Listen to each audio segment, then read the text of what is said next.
තමුන්ට මම හැමදාන කියනවා ඔය දඩබර වැඩ නවත්තන්න කියලා. කවදාවත් මම කියන දේ අහන්නේ නැහැ. මේ පාර නම් සමාවත් ඇත්තෙම නැහැ. තමුන් මේ රාජ්‍යයේ යුවරජ්ජුරුවෝ. ඒත් මේ රාජ්‍යයේ මිනිස්සුන්ට තමුන් එපා වෙලයි තියෙන්නේ. තමුන් මේ රාජ්‍යයේ රජ වෙන්නේ කොහොමද? මම තමුන්ව මේ රාජ්‍යයෙන් නෙරපා හරිනවා. තමුන්ගේ හිතුවක්කාර යාළුවොත් එක්කම සේරම පිරිවරම මේ රටින් පිටුවහල් කරන්න මම නියෝග කරනවා. මගේ ලොකු පුතා විජය, ඔයා මගේ දරුවන් 32කම ලොකු පුතා ඔයා. ඇයි ඔය තරම් හිතුවක්කාර? අද කතාව මෙතනින් පටන් ගනිමු.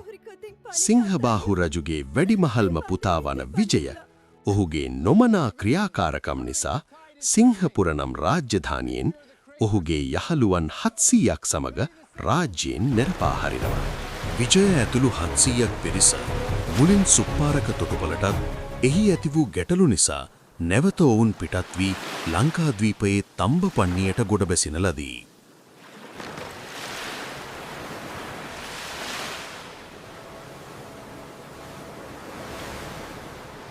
මේ වෙරළේ වැලි තඹ පාටයි.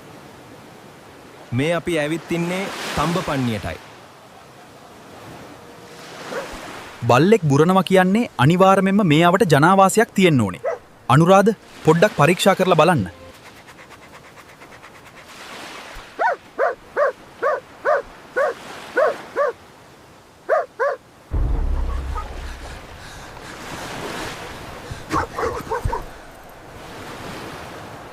මේ මොකද්ද මේ?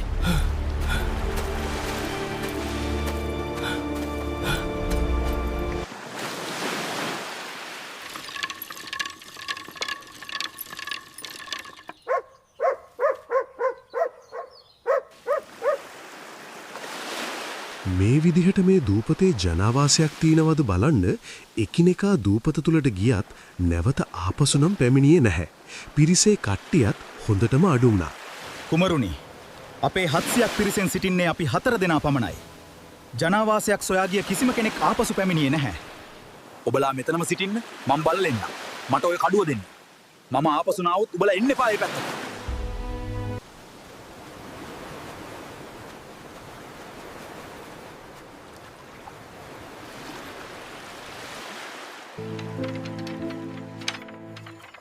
මෙතන මොකක් හරි හොරයක් තියෙනවා. තනියම කාන්තාවක් මොකද්ද කරන්නේ? මගේ යාළුවන්ගේ අඩිසලකුණු මේ පැත්තට ගිය ලකුණු විතරයි. නැවත පැමිණි ලකුණු නැහැ. මෙතන මොකක් හරි රහසක් තියෙනවා.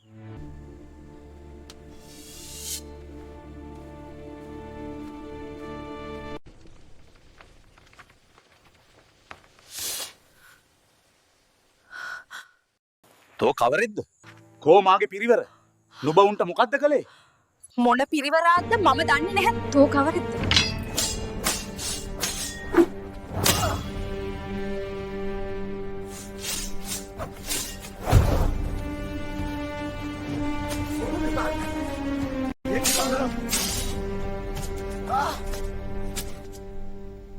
තෝ කවුරුද කොමාර්? කවුද තී? තෝ මගේ යාළුවන්ට මොකද්ද කළේ? මම තිට සමාවක් දෙන්නේ නැහැ. මගේ නම කුවේණි. මේ රාජ්‍යයේ කුමාරිකාවක්. අනේ මාව අතාරින්න. මට සමාව දෙන්න, මාව මරන්න එපා. හරි. මම තිට සමාව දෙන්නම්. මගේ යාළුවන් කොහෙද මට ඔවුන්ව ලබා දෙන්න? මම පසුපස ගබඩාවේ ඔවුන් සියලු දෙනාව හිර කරලයි තියෙන්නේ. මට කියන්න ඔබ කවුරුන්ද? හමු වුණ එක දවසින්ම ඔවුන් හදවත් වලින් බැඳුනා. කුවේණිය ඇගේ සියලු තොරතුරු විජයට පැවසුවා. රාත්‍රිය එළබෙනවාත් සමග විජය යාළුවත් එක්ක විශේෂ ගමනක් යන්න පිටත් වුණා. ටික ලස්ති කරන්න. අපි යන්. එදා කුවේණිය හිතන්න නැතුව ඇති. ඇය කලී ඇගේ පරම්පරාවේ මහා පාවාදීම කියලා. මම කැමති ඔබව මාගේ විසව කරගන්න. ඔයා එකට කැමතිද? මම කැමතියි. ඒත් මා වෙනත් ගෝත්‍රයක, ඔබ වෙනත් වංශයක. මා කොහොමද ඔබ සමග විවාහ වෙන්නේ? මාගේ ගෝත්‍රයේ අය දින 7ක මංගල උත්සවයකට ගිහින් මේ දේශයේ නායකයෙක් ඔක්කොම එතන සාදේ ප්‍රීති වෙනවා ඇති. මා ඒ සාදයට කැමති නැහැ. ඒකයි මම එහි නොගියේ. ඔබට පුළුවන් ඒ නායකයන් විනාශ කළොත් මේ දේශයේ නායකයා වෙන්න. ඔය ඇසෙන්නේ එම මංගල උත්සවයේ ශබ්දයයි. සියලුම යක්ෂයන් එහි රැස්ව සිටින බැවින් ඔවුන්ව විනාශ කිරීමට මේ සුදුසුම අවස්ථාවයයි.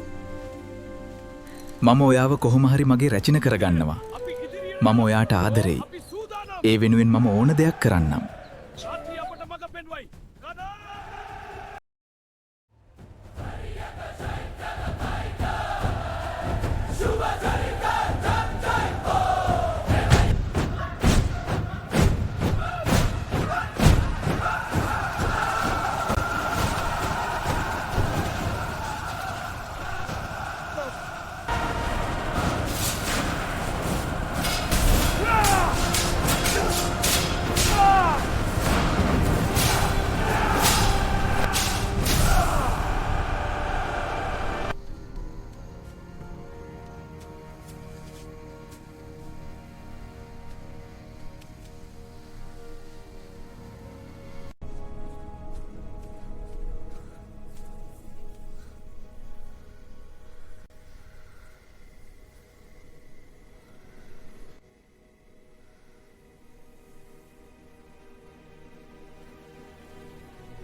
විජය කුමරුට ජය වේවා! විජය කුමරුට ජය වේවා! විජය කුමරුට ජය වේවා! ඉන්පසු මේ කුමාරයා හා කුවේනිය තම්බපන්නියට පෙමින තම්බපන්නි නගරයේ ඉදි කළේය. සිය සගයන් විවිධ දිශාවලට පිටත් කර එකක ප්‍රදේශවල ගම් පිහිට වූහ. අනුරාධ අමාත්‍යවරයා කදම්බ නදිය අසල අනුරාධගාමිය පිහිටවන ලදී. උපතිස්ස අමාත්‍යවරයා ගම්බීර නදිය අසල උපතිස්සගාමය පිහිටවන ලදී. විජිත අමාත්‍යවරයා විජිතපුරේ නම් ජනාවාසය පිහිටවන ලදී. අනිකුත් අමාත්‍යවරු උජ්ජේනී සහ උරුවේල යන ජනාවාස පිහිටවන ලදී. වසර කීපයක් ගත වෙනකොට මේ දෙන්නට ජීවහත්ත නම් පුතෙකුත් සහ දිසාලා නම් දුවකුත් ලැබුණා. මේ දෙන්නට සතුටින් රජකම් කරන්න ලැබුණි ටික කාලයයි. මේ රජතුමා මේ දේශයේ ස්ත්‍රියක් සමග විවාහ වෙලා කරගත්තේ මහා විනාශයක්. දැන් අපිටත් වෙන්නේ මේ දේශයේ ස්ත්‍රීන් සොයාගන්ට. මට නම් බැහැ කුලවත් කාන්තාවක් නැතුව විවාහ වෙන්න. අපේ වංශයට ඒක හරි නැහැ.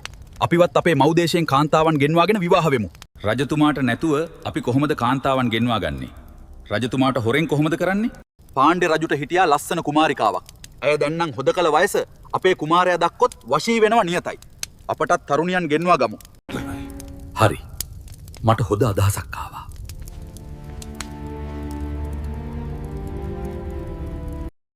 කුමරුනි, අපිට ඔබ සමග වැදගත් දෙයක් තනිවම කතා කරන්න ඕනේ. කියන්න අනුරාධ, කුමක්ද ගැටලුව? ඔබතුමා රාජාභිෂේක කරන්න නැතිද? රාජාභිෂේකයක් කුමටද? මම මෙහි රජතුමා වගේන ඉන්නේ. මම හොඳින් මේ ප්‍රදේශය පාලනය කරනවානේ. ඉතින් කුමටද රාජාභිෂේකයක්? ඇරත් රාජාභිෂේකයක් කරන්න කුලවත් කාන්තාවක් අවශ්‍යයි. ඇයි? ඒ බව ඔබලාට අමතක වෙලාද? අන්න ඒක හින්දා තමයි අපි මේක තනියම කතා කරමු කිව්වේ. ඔබතුමා ඇයි රාජ පරම්පරාවක කාන්තාවක් සරණ පාවා නොගන්නේ?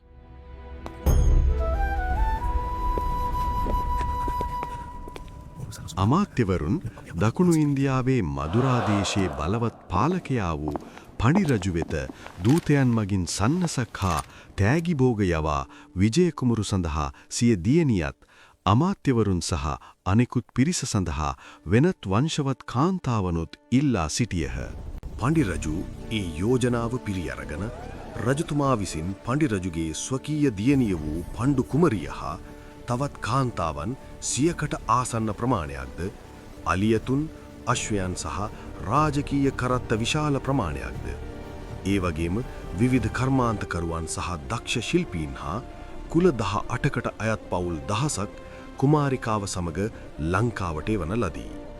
මෙම අතිවිශාල පිරිස සහ සම්පත් තොගය ලංකාවේ මහාතිත්ත නම් මහා වරායට ගොඩ බැසෙන ලදී.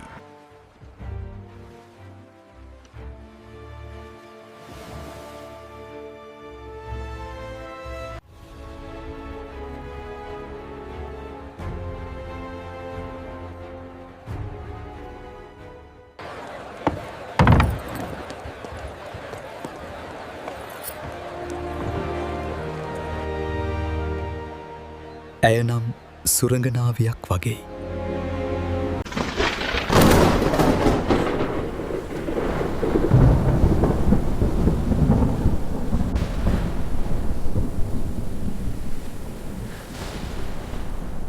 සොදුර යක්ෂයින් හා මනුෂ්‍යයින් එකට වාසය කරන්න බැහැ. ඒක හින්දා දරුවන් දෙදෙනා මාහට ලබාදී තොප මෙහෙම පිටවෙන්න.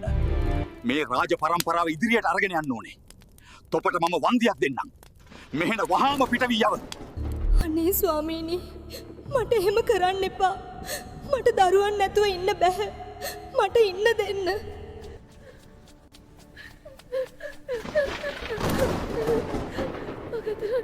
තම ස්වකීය ජාතිය, ලේ ඥාතීන්, පවුල සහ තමන් සතු සියලු දේ විජය කුමරු වෙනුවෙන් කැප කළ කුවේනියට මෙය දරාගත නොහැකි හද කම්පා කරවන ඛේදවාචකයක් විය.